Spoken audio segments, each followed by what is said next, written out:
Another Saturday covering mixed martial arts. Now this is why I bought the Shimoda bag. How long does it take to set up?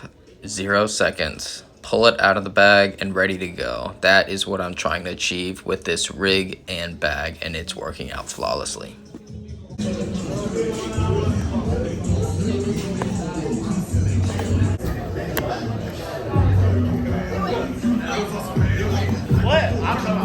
It's almost comical how difficult it was to get these cards in and out. I had heard about this problem before buying the Tilt-A-V-mount accessory, but I thought, no problem, I have small fingers. I'm always able to get into small dials, but this one was difficult. Popping it out is a little easier because you can feel the spring release the card, but putting it in, especially if you are in a dark scenario, it's hard to find the insert tray.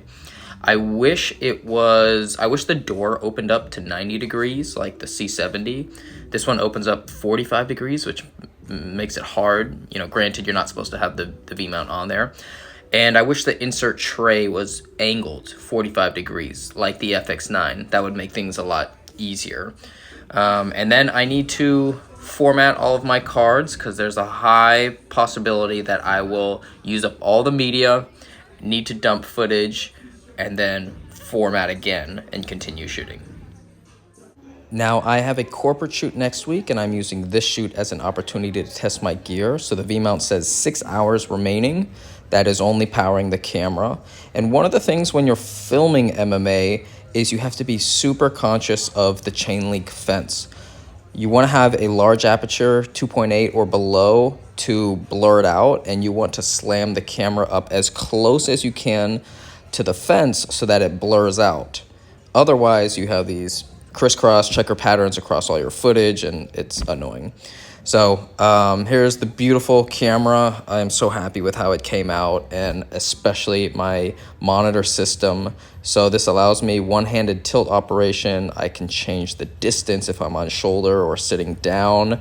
And this expensive wooden camera piece that I was just holding, that bracket, this mount is perfect. The exact amount of tension you need for one-handed operation.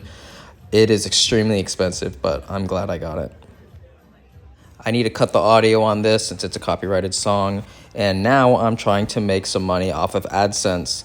So it took 40 vlogs, I think about 6 months, but I finally became a quote-unquote YouTube partner, which means I can just make money off the ads, and I'm estimated to make $8 this month. So this is definitely going to be a long play, and I enjoy sharing the info, and there are tons of different people who watch this who are at different skill levels. Some people have their own studios, some people are career professionals, and other people are just starting out and they want to see this behind the scenes look, which I am happy to provide because I haven't found anything that shows a real look of what it's like when you're working as a videographer, whether that's as an employee or a freelancer.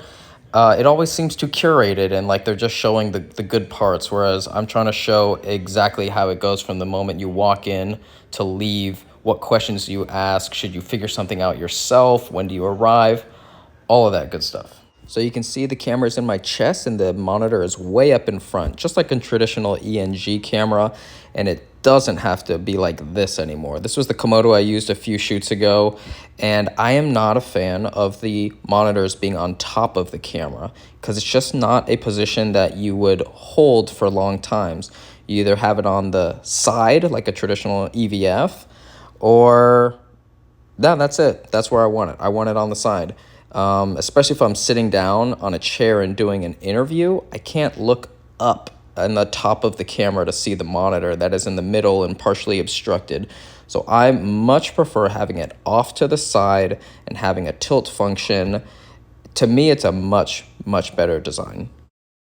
But man, these data sizes on the FX6 is rough. So I put one of the 64 gigs in, put it to 4K, 60, and all-I.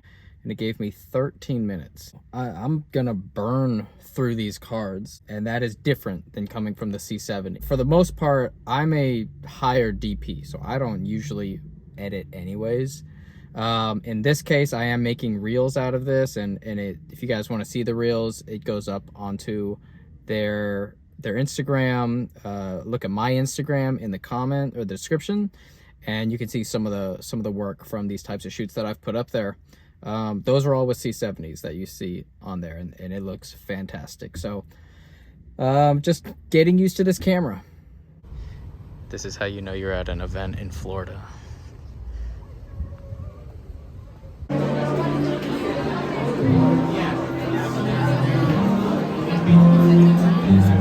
The assignment is simple, make a reel for each fight, but it's up to your creativity to create shots. So I saw him standing there, I said, let's put the camera in his face, and if you have a big camera, people tend to give it attention, so that's one benefit of having the rig set up this way. And I just created that shot of him, you know, sliding his thumb across his neck, and he ended up winning. So there's potential that I'll use that in the beginning of the reel. And that is really something that you want to keep in mind the entire time you're shooting is, one, can I make a shot right now? Is it going to be forced, or can I see a shot before it happens? I need to leave now to get into that position. That's all part of videography, filmmaking, documentary is you don't usually have a second chance. It's not a narrative film with scenes that you can retake. So you want to be able to get what you can while you can. And right now I'm tinkering with the cable management. Like I said, this shoot's purpose is for me to dial everything in, and I don't have this SDI cable exactly where I want it. So have a minute in between fights trying to figure it out. And I think I found a great solution, and we'll just see how it progresses for the rest of the night.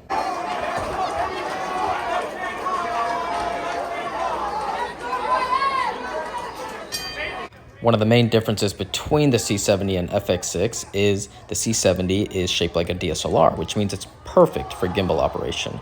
And the FX6 is longer, and even longer when I add my V-mount, so it allows me to prop it up onto my shoulder. I don't have a shoulder pad, so I wouldn't do this for 8 to 10 hours, but for these 3-minute rounds, it's fine.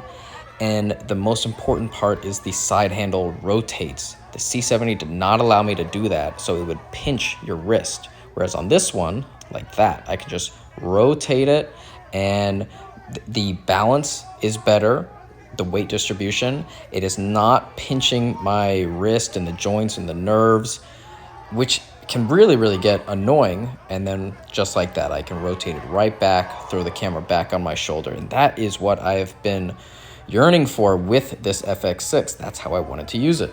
I'll be ready. I'll be ready. You'll see the opacity mask on my monitor, and that is what I use for creating these reels. I know what is going to be in a vertical frame, although I am filming 16:9, so that I have some x-axis movement in case I didn't frame it directly in the middle.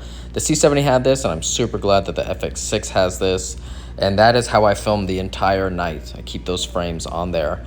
So my DTAP cable is coming in the mail, and I would love that because I had to check the battery levels on my monitor, and I would love for it to just be powered by the V-mount and not have to worry about those percentages, or if I need to throw something on the charger. Streamlining this rig to make it as efficient as possible. So I got in and out in less than 5 hours, and this job is not based on a day rate, it's based purely on deliverables. So I have a per unit price for each reel, and usually however many fights is how much I get paid. In this case, there was 15 fights. Let's see what our final capacity remaining is. Button, there it is. Hour and 2, so 30% left over about 4 or 5 hours of shooting. Not bad.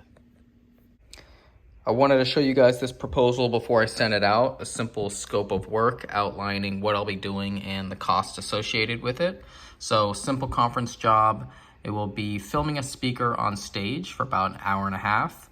He'll have a microphone on him supplied by me, and I'm putting half day, even though my half day rate is higher than this, but I'm intending on making more money on the back end during post-production.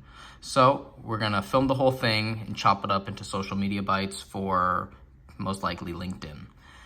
Post-event, I will send him a full export of the entire session with time code. He will go through and notate the start and end time for each soundbite that he wants to be turned into a video. And then I will deliver them via Dropbox. No raw video included. and payment due before delivery. So very simple, just a scope of work. Usually there is a signable contract after this. Sometimes I've left an area to sign on here as well, but this just clears things up and prevents problems in the future.